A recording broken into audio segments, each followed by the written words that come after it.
Just before we wrap up, I want to obviously ask you about Sunday's massive game against Liverpool. It's the games against Liverpool always are intense, and they always are. You know, in some cases they can get quite toxic. But it does seem now with Jurgen Klopp, some of his recent comments about Chelsea, and it was quite clearly directed at Chelsea and City, and of course the touchline thing that happened a few months back. We could maybe, if a few more incidents happen, we could be, and especially if Chelsea are in a title race with Liverpool, we could be heading to Benitez Mourinho territory. I don't think that will happen because I think Lampard and Klopp are two characters that I don't think will go in that deep. I think that there's actually a mutual respect there. But what was your take on Jurgen Klopp's comments? Because I made a video about it the other day, and I felt it was a little bit strange and hypocritical of him to make those comments. Well, I think, honestly, I was here for these comments. It means that, oh, crap, we got to take them seriously now. Because, of course, last season, Klopp and Pep had a lot of positive things to say. And I don't think that was due to them being patronising or just being nice for the sake of in the media. It's because they were like, oh, okay, these are some of the modern coaching principles that they do to a really high level already. I can imagine that they've got something here that they can work with and build from. So the fact that Klopp, on top of the fact that certain players and your Werners and Kais, he's had long-term interest in, hasn't been able to bring in the funds, that plays a part too. And obviously, you combine all these elements, it just paints a clear picture of feeling the pressure that, okay, wow, this season, I might not even get Thiago. It really depends if that deal is going to happen or not. There's going to be pressure on me to continue that success. I've got a Chelsea team now who we found it very difficult against last season already, and now they're an even better team with even better players that we wanted to sign out, we couldn't. So, I think this credit to Lampard and the club. It's quite obvious that Pep and Klopp will be sweating now when they come up against us, saying that, oh, okay, cool, I have to really put in overtime to get the team prepared for this game. I think a lot of that stuff, it's all drama and stuff, and the media like to ramp it up very naturally. But yeah, that's more tactically, I think, is interesting for me because, people make an argument whether Lampard is up to it as a coach. And you have some people, mostly Chelsea fans, of course, are going to be optimistic about Lampard. Yeah. And those who are very down on Lampard already and say, there's no evidence. I think the evidence, actually, for me, was the games against Man City and Liverpool last season. Nearly all of them, the exception of course that game at Anfield, which was a bit of a mental game. But even in that game, Chelsea, once we got our act together, actually showed, in brief spell, especially with Pulisic's individual brilliance.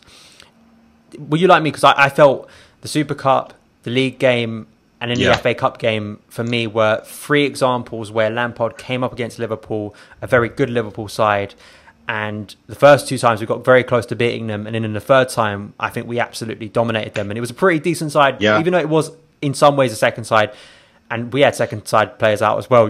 But Lampard, I think, really learned a lot over those games, and I think very much improved the way we played against Liverpool.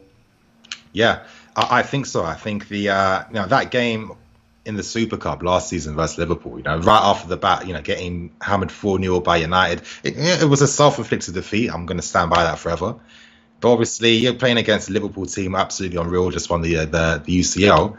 And the way that game we played versus them, the way we competed, because most times as Chelsea fans, our definition of competition is just counter-attacking, defending deep, and being hard to break down. And I'll keep it real, man. I've watched football for literally all my life. Sometimes that style of game can be a bit grating for me personally to watch, and I just feel like, sometimes I want to see more. I like the bravery of two teams going to attack, knowing that they feel confident that they're good enough to beat the other team. That's what creates moments, spectacles, etc., etc. And it kind of allows the players to create those moments instead of the managers just directly influencing how the game's going to be because of their super negative tactics. You know what I mean? So Lampard's, even though we had a big disadvantage quite early on in that game, Lampard showed that, listen, I am setting the precedent for the type of club we are going to be and how we're going to play and approach these games. And I just think that, our top four records for me was actually really good. And we didn't get all the wins we wanted. But if you consider that this is just like phase one, and that, let's say for a good 75% of those games versus big clubs, we outplayed them and were the better team. I just think that's like, if you're someone that constantly is remembering and focusing on, we're trying to build something and that there's going to be more steps to come in the future, those steps, like you described, that just cements you straight away. Wow, this is the potential that's going to be coming soon. I think the point is it's maybe not for me the same as I hate watching that style of game. It's more what's actually effective now, because Chelsea could do it a few years ago, and Mourinho was great at doing it because when we came up against a very progressive Brendan Rodgers side, the tactical evolution in the Premier League wasn't to the height it was because you didn't have coaches like Klopp and Pep who were very advanced and could just putting a low block in front of them doesn't work as effectively, but it could. Jose was very good at exploiting the likes of Arsene Wenger as well in his later years as the mistakes of overcommitting men, physicality. He used that within his teams, but now watch Jose against the big teams. It doesn't work as well. He gets outplayed a lot of times because I think that the game has evolved over that. So that's why I think he's so important. But I agree with everything you said. I think that it's great to see Chelsea when they go into these games. There's a belief that we can go at you. And I just think it's a team that, all right, we want to be a little bit more defensively rigid this year, but just Chelsea should be confident by the fact of what they've done last year against Liverpool, but also look at them last week. And I think, whether Pulisic's fit or not, but I think the pace of Werner against that defence, I think they can cause them a lot of problems.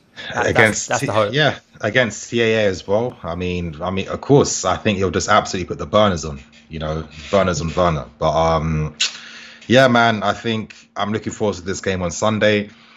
It's weird. I felt like if we had Ziyech available and maybe some of these guys were signed like a week earlier, we'd be maybe even more better prepared. I think that we'll compete decently. But maybe this game's coming like a bit too soon. Maybe if it came like at the end of this month or at the start of next month, that would have been like literally perfect timing to really test what this team's fully about. But it's still going to be a great early sign, and I guess this will be like the litmus test that we can use throughout the season. That's the hope, and I do like the fact that we'll have Kovacic back because I think we missed him, sort of that press resistant sort of connector player. I think that's what we lacked on Monday. I think we lacked a player that. It seemed to be quite disconnected, I think, for me at times, and hopefully that fluidity will be there. And we know that Liverpool are going to commit a lot of men forward, and as we've seen before, Chelsea can get in behind them. And also one last thing, does Kepa start or does Willie come back in? That's a hard one. I think Kepa kind of has to start. I think the plan is, he's a player that he could potentially stay depending on how well he does, which is it's looking quite smart at this point in time. The reality is, we need to keep his value somewhat relative if we're going to get rid of him to sell. So if we're going to do this thing, this is where I think sometimes fancy to see the business side behind clubs too, because there's so many elements that go in, towards how clubs are managed that, of course, Kepa's crap, I don't ever want to see him again. Then who's going to buy him? How are you going to generate interest? What deals are you going to get for someone that's got 5 years left or nearly 200k a week that costs 70 mil? There has to be a bit of give and go, and I think maybe this is where there'll be some small transitional elements still in our team this season, which I think by next season will be fully eradicated because boom, that's when we'll be super 10 out of 10 ready for next season. I feel that's the hope, and if we do win, it will be, I think even if we draw, it will be a improvement on the Premier League return in points of similar game last year. I think if a win would be incredible, it really would. And I'd probably lean towards a draw, a score draw, just because I think, as you said, I think because players aren't available, we're not really that fluid yet, and you would have wanted this game to come a little bit later.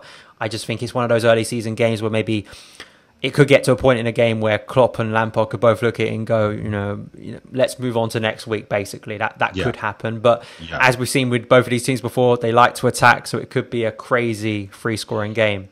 A bit of a mazza. I think one thing I don't want to see in that game, maybe I'd probably go for a 4-3-3. I think you've got to match Liverpool in midfield, especially in the half spaces too. And, maybe Ruben as a more advanced shadow striker, that's not really his game. I think Ruben, one of the main reasons why we lack that fluidity in the final third was solely down to him. I mean, he just kind of a new role, still getting back to full fitness, obviously not looking as confident because he's not playing his natural game. And I felt like certain elements were quite poor against Brian. So, listen, we've seen what Ruben did under Sarri. if you want to see that type of player, play him as an 8. And I think now with what Lampard's saying, super fluid, dynamic systems where we will be 4-3-3 in game at times, 4-4-2, 4-2-3-1. Hopefully that will be the system that gets the best out of everyone.